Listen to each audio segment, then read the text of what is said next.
पढ़ा हो तो वो डिस्क्रिप्शन बॉक्स में लिंक दिया हुआ है, तो वहाँ से भी आप उसको पढ़ सकते हैं। आज जो अपना टॉपिक है वो बाइनोमियल थ्योरम पे है। बाइनोमियल थ्योरम क्लास 11 का एक टॉपिक है जिसको अपन हिंदी में कहते हैं द्विपद प्रमेय। अब बाइनोमियल थ्योरम है क्या, ठीक है ना। एक्चुअली क्या होता है, जैसे अपन छोटी क्लासों में ये अपन पढ़े हैं कि a प्लस बी का होल स्क्वायर, इसका फॉर्मूला अपन पढ़े हैं a square plus 2ab plus B square, ठीक है। a प्लस बी की होल पावर 3, ये भी अपन पढ़े हैं a cube plus 3a square b plus 3ab square plus B cube, ठीक है। उसी तरह अब ये तो पावर 3 तक ही अपन पढ़े हैं, ठीक है ना। अगर मान लो यहाँ पे a प्लस बी की पावर 10 आ जाए या 15 आ जाए या 50 आ जाए, तो उस केस में क्या आएगी, ये जो कैलकुलेशन है ये इसका एक्सपेंड करना बहुत ही डिफिकल्ट हो जाता है, ठीक है ना। यानी a प्लस बी को 10 टाइम उसी में मल्टीप्लाई करना है। तो उसके लिए अपन यहाँ पे बाइनोमियल थ्योरम का अपन यूज करते हैं कि अगर पावर बहुत ही हायर पावर पे है तो इसको अपन एक्सपेंड कैसे करेंगे। a प्लस बी की होल पावर 10 है तो उसको अपन एक्सपेंड कैसे करेंगे, उसके लिए अपन किसका यूज करते हैं, बाइनोमियल थ्योरम का।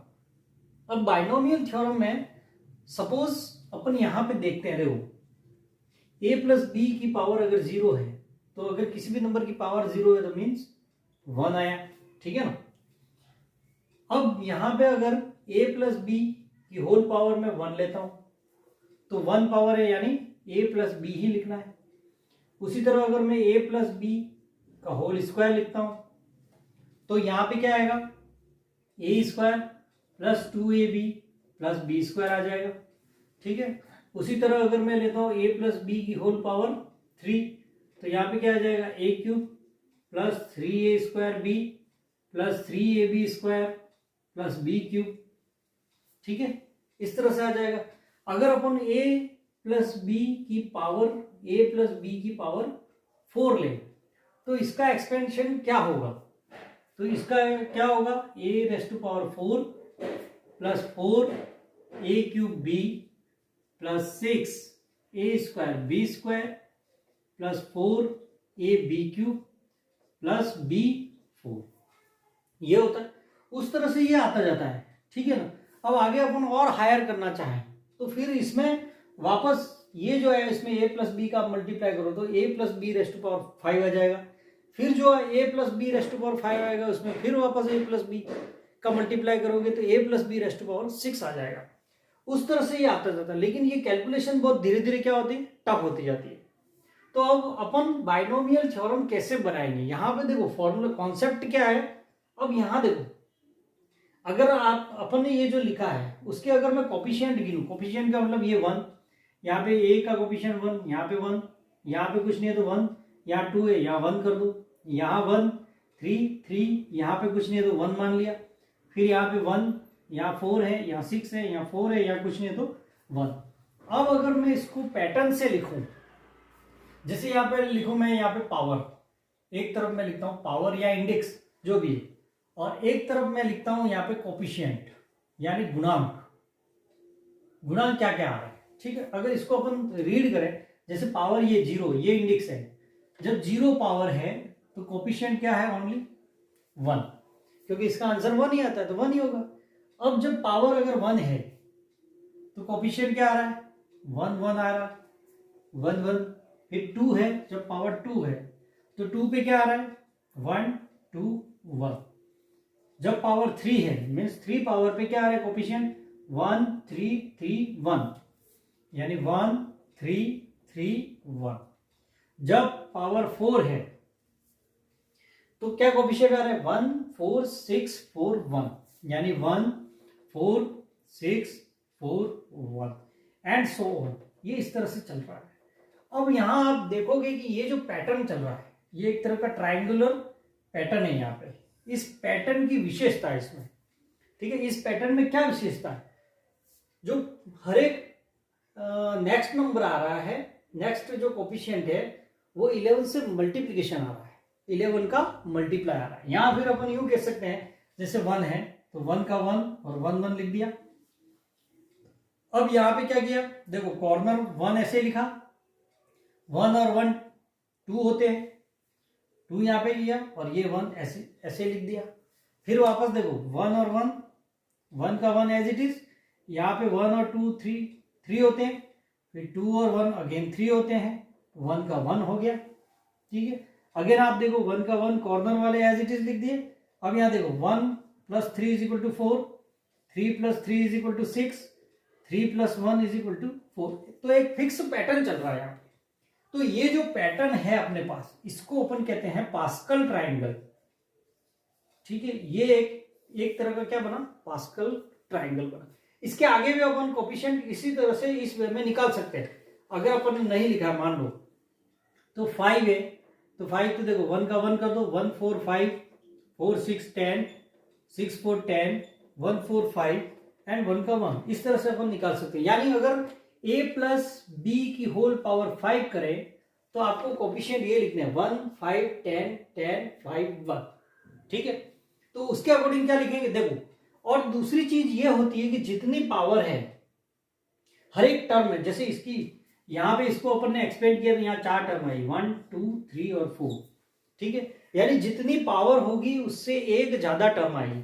जैसे यहाँ पावर 1 है तो यहाँ 2 टर्म है ना। यहाँ पावर क्या है 2 है तो 2 + 1 3 टर्म, 1 2 3 टर्म आई। पावर 3 है तो 1 2 3 4 टर्म आई। पावर 4 है तो 1 2 3 4 5 टर्म आई। यानी जितनी भी पावर होती है उसकी इंडेक्स जितनी होती है उससे एक ज्यादा टर्म होती हैं। ठीक है ना, उसको अगर एक्सपेंड करें तो नंबर ऑफ टर्म्स कितनी होंगी, उससे एक ज्यादा होती है। अब यहां पे अपन देखते हैं और दूसरी चीज क्या देख रहे हैं, जैसे यहाँ पावर 4 है तो इन सभी टर्म में या इन सभी टर्म में जो वेरिएबल की टोटल पावर होगी वो भी 4 होगी। ठीक है, पहले तो देखो A4 और B4 ये तो कॉर्नर में आ जाएंगे, A4 और B4 कर दो। अब यहां देखो कोफिशिएंट आपको ये लगा देने और यहाँ पे पैटर्न क्या चल रहा है देखो, इसमें से एक कम हो गया, A4 है, A³ हो गया और B निकल के आ गया, यानी B की पावर 1। तो टोटल यहाँ पे A और B की पावर कितनी है, 3 + 1 4 हो गई। फिर यहाँ पे देखो A घटता रहा, फिर यहाँ देखो A घटता जा रहा है, A³ से A² हो गया तो B² यानी B बढ़ता जाएगा इसमें और A कम होता जाएगा। जैसे A4 पहले A4 अकेला, उसके साथ कोई B नहीं, फिर यहाँ पे जैसे A³ हो गया तो B आ गया, फिर A² तो B², फिर A² से A हो गया तो यहाँ पे B² से B³ हो गया। यानी यहाँ पे देखो हर टर्म में जो वेरिएबल की टोटल पावर है वो डिग्री के इक्वल है। यहाँ पे जितनी पावर उसके इक्वल है, जैसे 4 3 + 1 4, 2 और 2 4, 1 3 4।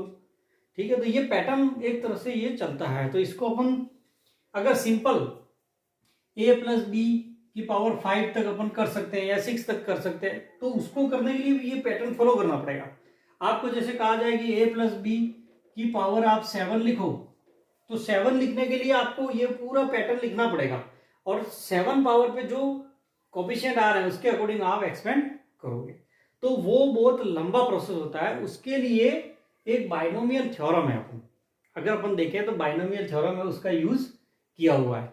अब बाइनोमियल थ्योरम क्या है वो अपन देखते हैं। तो यहां पे अपन देखते हैं जैसे बाइनोमियल थ्योरम, अगर A + B⁴ करना है, ठीक है, अगर पावर अपने पास n है तो उसका एक्सपेंशन कैसे हो जाएगा। सबसे पहले आएगा NC0 A⁴n plus NC1 A⁻n-1 then B। ठीक है, जैसे अपन एक्सपेंड करते थे तो यहाँ जितनी पावर है पहले तो A के साथ लगा दो, A की पावर n, फिर A एक कम हो जाएगा, A जैसे ही कम हुआ तो B आ जाएगा एक। ठीक है, प्लस NC2 A⁻n-2 B²। ठीक है, plus NC3 A⁻n-3 B³ plus dash last में आ जाएगा NCN B⁴n। ठीक है, तो ये अपने पास क्या हो गई, बाइनोमियल थ्योरम हो गई। अब आप जानते हो कि यहां पे जो NCR है उसका फॉर्मूला होता है फैक्टोरियल n फैक्टोरियल r/n-r⁴। ठीक है, इसके बारे में अपन पढ़ चुके हैं कॉम्बिनेशन में, वो चैप्टर भी मैंने पढ़ाया है। अगर आपने नहीं पढ़ा हो तो यहाँ पे आई बटन पे आप क्लिक करके भी उसको देख सकते हो।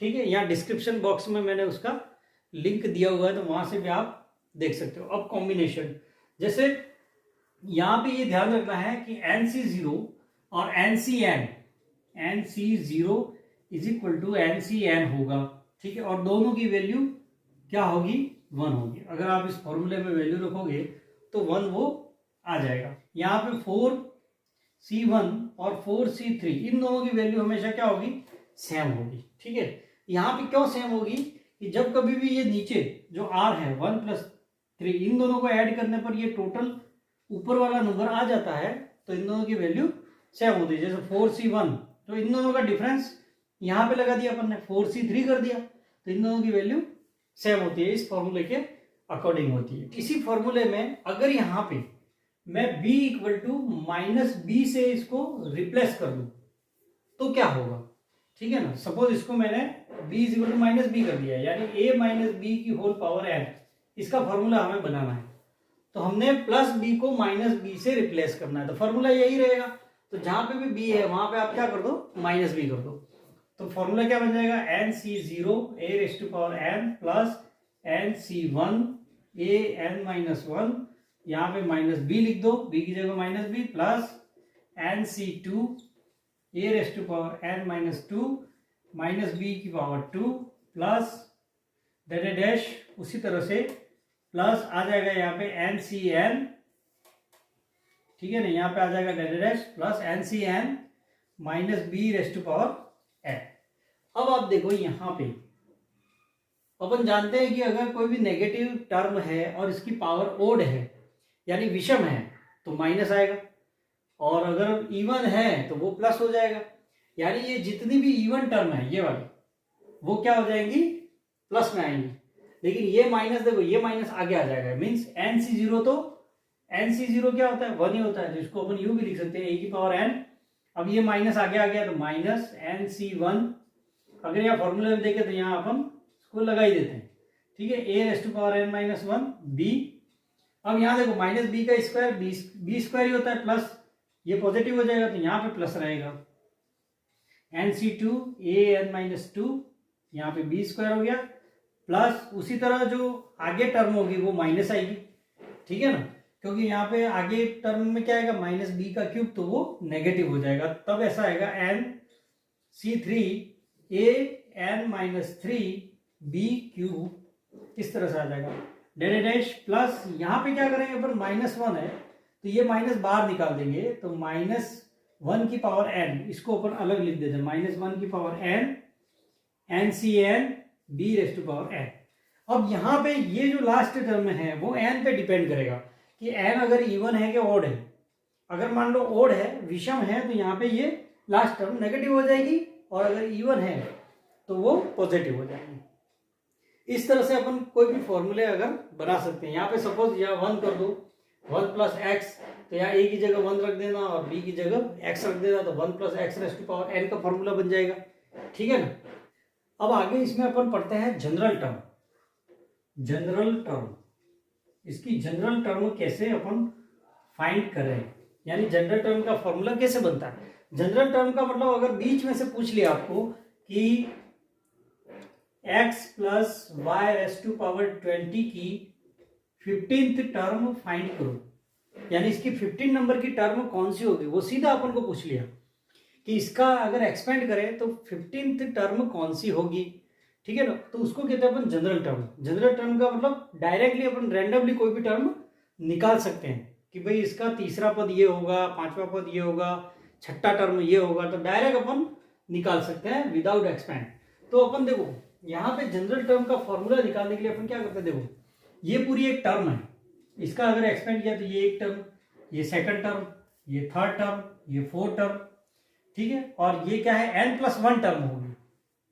क्योंकि मैंने आपको बताया था कि जब कभी भी a + b का होल स्क्वायर होता है तो a² + 2ab + b² रहता है, यानी जितनी पावर है उससे टर्म एक ज्यादा होती है। नंबर ऑफ टर्म्स कितनी होती है, जितनी पावर है उससे एक ज्यादा। अगर पावर 2 है तो 3 टर्म आएंगी, पावर यहाँ पे 3 कर दोगे तो 4 टर्म आएगी।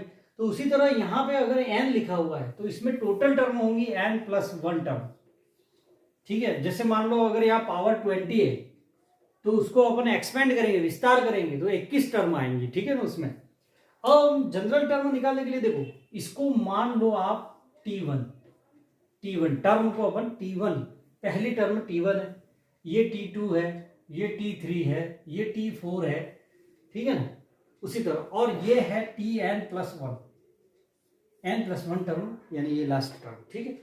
अब यहां देखो वन टर्म में अगर इसको अपन यूं लिखे, या b नहीं है तो b की पावर में 0 लिख सकता हूं, यानी T1 है जब, तो यहाँ NC0 AN और B0 आ रहा है। अब T2 टर्म में जितनी नंबर की ये टर्म है उससे एक कम आ रहा है, यहाँ पे 1, यहाँ पे 1 और यहाँ पे 1, कुछ नहीं तो 1, ठीक है।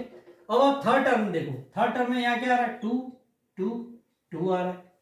फोर्थ टर्म में देखो आप, अगर 4 टर्म है तो यहाँ 3 3 3, यानी जितनी भी टर्म है उससे एक कम आएगा। तो अपन मान लेते हैं इसकी जनरल टर्म को यहाँ पे TR+1 मान लेते हैं, ठीक है।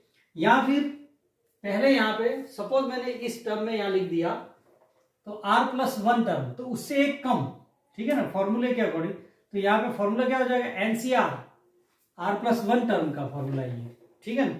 तो यहाँ जितनी टर्म है, जैसे थर्ड टर्म में या 2 2 2 आ रहा है, फोर्थ टर्म में 3 3 3 आ रहा है, यानी जितनी टर्म निकलेंगे उससे एक कम।